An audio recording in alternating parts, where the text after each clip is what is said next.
All right, it is time for a tag video. Hey everyone, it is Shannon, and I'm super excited to be here today and to share with you this video. This is going to be the New Year BookTuber tag, and I was tagged by Izzy, Punk Rock Girl PA. I will leave a link to her video up above and down below. The original for this video was created by Jensen Reads Romance. I know I'm a little late to the game in terms of a New Year tag, but I always come back to the channel pretty late in the year, so I think this time of the year, February's fine. It's fine. February does tend to be when I start to be like working on my goals and stuff like that. So this actually feels like the timing is just right. Just right. And okay, go to the questions. The first question is, what are you most excited about for 2023? And I think really for me, I am excited for having a bit of a fresh start, a reset, getting really clear on my goals and working towards them. Last year was pretty tough. The past couple of years have been tough, and like for everyone, the past several years have been pretty tough. And so I just feel like now I want to just get really clear on where, like, what I want to spend my time on and what I want my focus to be and who I want to be in this world and that kind of stuff, and really move towards that. I am someone who normally does that, but generally speaking, the past couple of years have just been like not great. So I just have fallen back on some of my practices and those sort of realms, and that's totally fine. I shifted my priorities intentionally, and I am completely resolved with that. But I do want to be more intentional about what I spend my time on, and so that's something that I'm looking forward to this year. Do you have a Goodreads challenge goal, and what's the number? I do, but I don't, I put in 120 titles, and I started doing this at the point in which it was extremely easy for me to hit over 120 titles. I think when I started getting at least 200 titles a year, I put 120, which is 10 a month. I do this so Goodreads stops asking me, to be honest. And I do it also so that you get the year in review and stats stuff. I don't consider the Goodreads challenge a personal challenge. I have my own spreadsheet where I do my own tracking, and I don't ever have, or I haven't in the past many, many years, had a particular number of titles that I'm hitting or wanting to hit. And especially when I started really embracing reading graphic novels and comics and manga and kids books, I mean, my numbers are very, very high. Overall, my numbers of how many adult novels I read is very, very low. I think last year it was like 16 out of over 400. So, I mean, the numbers don't really mean much to me in that sense. For challenges and for goals, I have my own spreadsheet, and I create a list of challenges that I'm working towards. And this year it's like, I don't know, it's over 700 individual like challenge like points kind of thing. But my aim is to always hit 50% of that. So it's 350-ish challenges I'm trying to hit, and I do have I think it's about 60 different categories, and a lot of things, a lot of like one work could hit many different goals that I have. So yeah, so Goodreads, I just throw a number on there so it stops saying, hey, what's your challenge? Hey, what's your challenge? So it doesn't mean anything to me, but I do it because I like to have the year in review and stuff like that, and how they have the larger photos for the stuff that you rated 4 and 5 stars and the stats and stuff like that. I do like that for that, but the numbers hasn't. I actually feel like at some point I feel like I need to read less, because there's so much that it's just, but I read so many kids books now and like stuff that I can read in like half an hour, 10 minutes to half an hour. It's not, I don't know, the number just throws me off. And I know some people who read like multiple like formats, or like, I know some people don't include like manga in their like their totals, and I get that, because then you have a stronger sense of like your sort of like novel and nonfiction reading. But I like to count everything, but I do lose sight on like how many novels I'm reading, which is why I count it separately now. So, and why I know that last year it was only 16. So wow. Anyway, all right, next question. Let's move on from that messiness. Number 3, list 3 5-star predictions. Did I do this? Okay, 1, I do know that the third title in the Gifted Clan series by Graci Kim, I gave the first 2 books 5 stars, so it's very likely I will give that 5 stars. That comes out this year, and I have been reading those with Izzy and Kate Kelly. It is middle grade urban fantasy about Korean witches, and I love it. But I've never done the 5-star predictions, and I've seen, like, over the years, it go from, like, a new idea and, like, people doing videos and vlogs and the initial excitement about it, and I do think it's a really interesting challenge, you know, to work on. But then I've also seen sort of like disappointment when things haven't been 5 stars or haven't gotten to the titles that you think you'll really like. And I think that's one of the reasons why I'm hesitant to actually do a 5-star, because there's actually 2 fantasy titles that I really want to read, and I think I'll really, really like. One of them is really long and one is pretty long. And I've wanted to read them for many years, like at least 3 years, and I've made no active work towards reading them, and so I just feel disappointed about that. And also I don't like to share some things that I'm really excited about or anticipating, because I want to avoid spoilers, especially if it's a series, and especially if it's a long series. Sometimes people will talk about something that's in a later, like in the 3rd book. There's one series that people always talk, about this in the 3rd book, and I'm like, if someone's just starting it, like, that's not a given yet. Like, it's not a given yet. So anyway, so I'm a little shy about sharing, like, super excited titles because of spoilers, and also because of disappointment, because, I mean, I feel like I don't get to a lot of the things that could be great, but that could be said for a lot of things. Anyway, but I will read the 3rd Graci Kim, and that does come out this year, and I do think I will give that 5 stars. So there's my convoluted answer. That's a third of an answer, and 2/3 more of a comment than a question. Film festival people will get that reference. Okay, question number 4. What genre, subgenre, or trope do you want to read more of?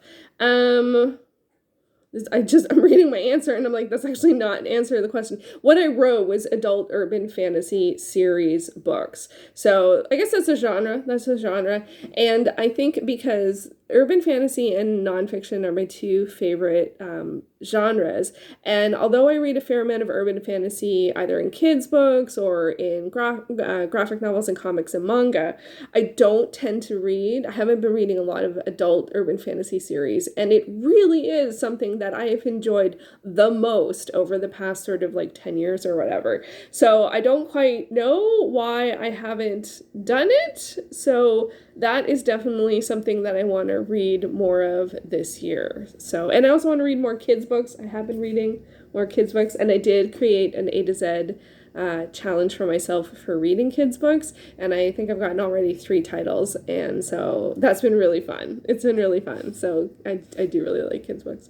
And number 5, what trope do you think will be most popular in 2023? Ooh, most popular. I thought it was just popular. I think we're still going to see a lot of, especially like in the romance realm of things, I think we're still going to see a lot of sort of the Hades underworld alien monster romances. I feel like that's not going away. I think that's just going to be a lot, and I think the sort of motorcycle club sort of like led into the sort of Hades underworld stuff, because of its sort of, it makes it less realistic, and I think that is something that is speaking to people right now, and we do sort of see these big trends and that sort of go like further and further, like more and more. I don't know how further you can go from like alien monster and Hades and stuff like that. I don't know. And then they sort of swing back to the other side of the spectrum, which would be very sort of realistic, cozy, sweet romances. I don't think we're there yet, but I do think those are sort of the 2 opposite sides of things. And I think that's just going to continue, the sort of the more like dark romance and,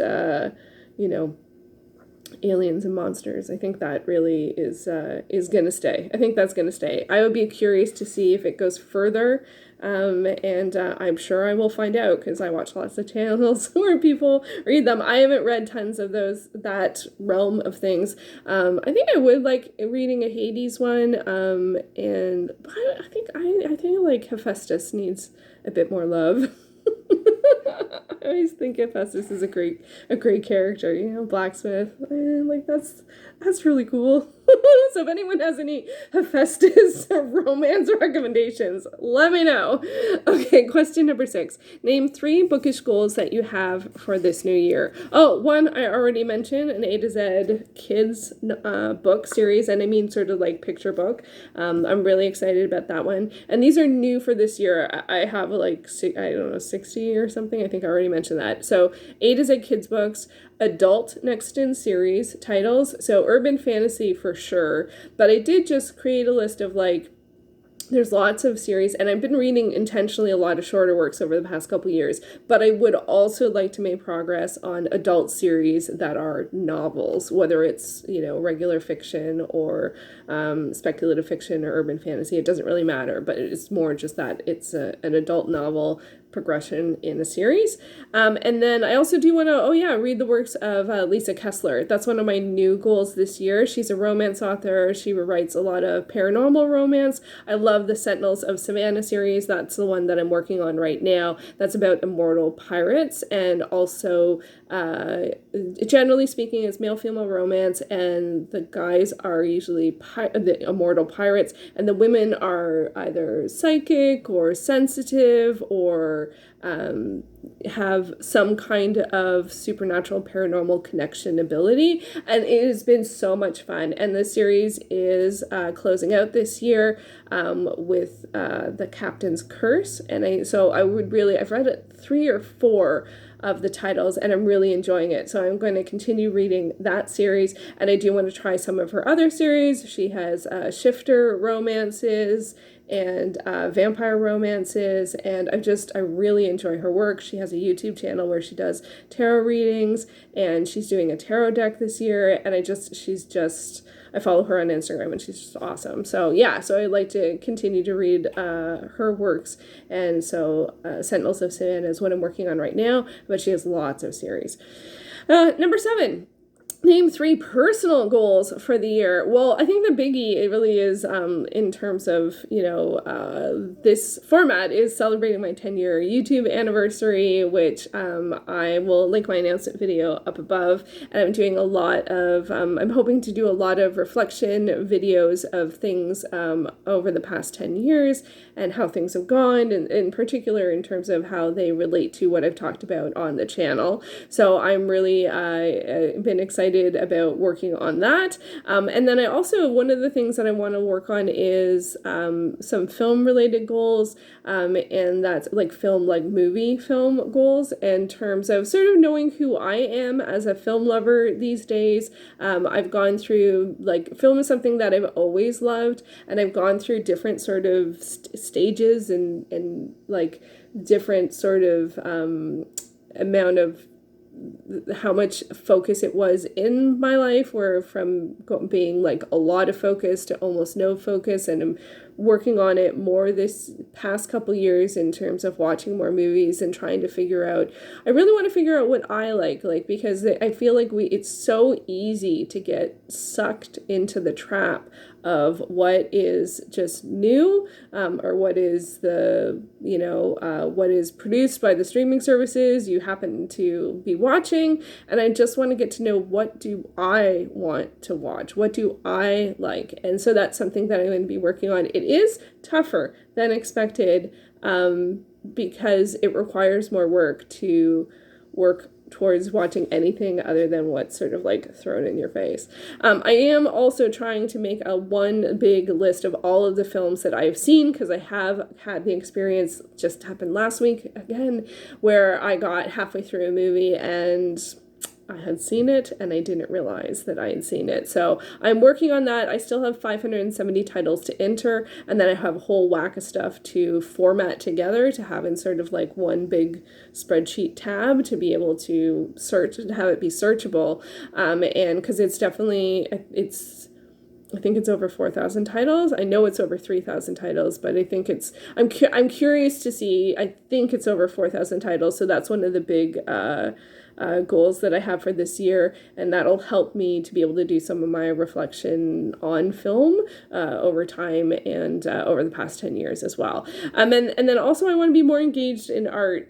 I have a year-long class that I'm taking, called Chasing Rabbits by Carla Sondheim, and I've done some of the class, not all of the class. I'm not up to date, but it is something that's cumulative. Her classes aren't always, but this one does have a cumulative element, so I want to stay up to date on that, and so I am hoping to do that. I love her classes. I've taken them for many years, and I often take the year-long class, and this year I really want to be engaged and just present and do the work and draw some more rabbits. Just draw some more rabbits, and yeah, so that's been, and I have been doing pretty well at that so far, so I am very, very happy about that. Number 8, what do you want to leave behind in 2022? Like, leave it behind. So much. Oh my gosh. I don't even know. Like, a lot. I feel like I've barely gotten into this year, so I don't quite know exactly. I just know that last year was pretty tough, and so there's a lot of the tough stuff that I'm happy to leave behind and lighten things up and just be more focused. And yeah, I think maybe some of the, I was going to say haphazardness. I guess it's not true, because I do feel like I feel resolved in my decisions, but I do want to be more clear in the years to come. So maybe, I don't know. I actually don't know a lot. All the tough stuff. Not all the tough stuff. Tough stuff's important, not for the sake of being tough. I guess I don't really have an answer to that one. I'm reading what I wrote, and I'm like, it actually doesn't make sense. So I thought, because I've been on the back foot playing catch up a lot, so it's a little hard to say. But I'm sure that there is lots that is happy to be left behind.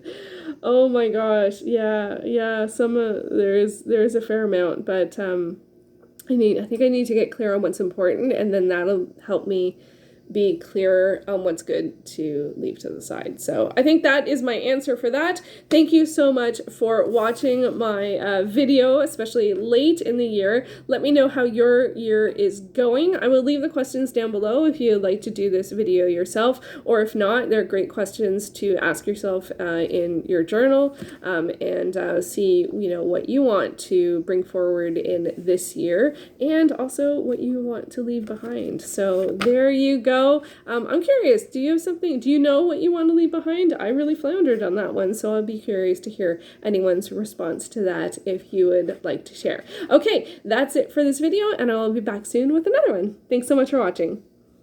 Whoops, upside down.